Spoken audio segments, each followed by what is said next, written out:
Pag-asa, patuloy pa rin na minomonitor ang isang low pressure area na nasa labas ng ating area of responsibility. At sa ngayon ay nakakaapekto na po ang trough extension nito sa ilang bahagi po ng Mindanao. Ayon sa Pag-asa, ang nasabing low pressure area ay posibleng pumasok ng ating PAR ngayong araw o bukas. Sa ngayon, mababa naman ang chance nito na lumakas bilang bagyo sa loob ng 48 oras kung patuloy pa rin natin monitor dahil magdadal pa ito ng mga pag-ulan sa ilang bahagi po ng ating bansa.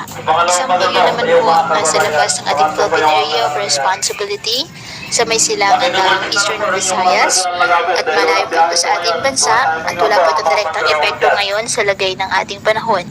Lumakas pa ito at taglan lakas ng hangin na 75 km per hour at pugsong 90 km per hour.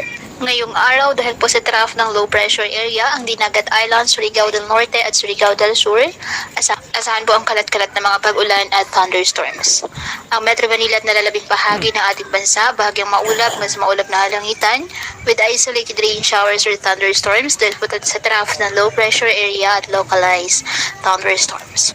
Kaya pinapayuhan ng ating mga kababayan na maging maingat po sa mga posibilidad ng pagbaha at pagguho ng lupa, lalo na po kapag may malalakas na ulan, at ugaliin na magdala palagi ng payong o kahit anong banangga sa ulan o kahit naman sa init ng araw kapag lalabas po ng ating mga tahanan.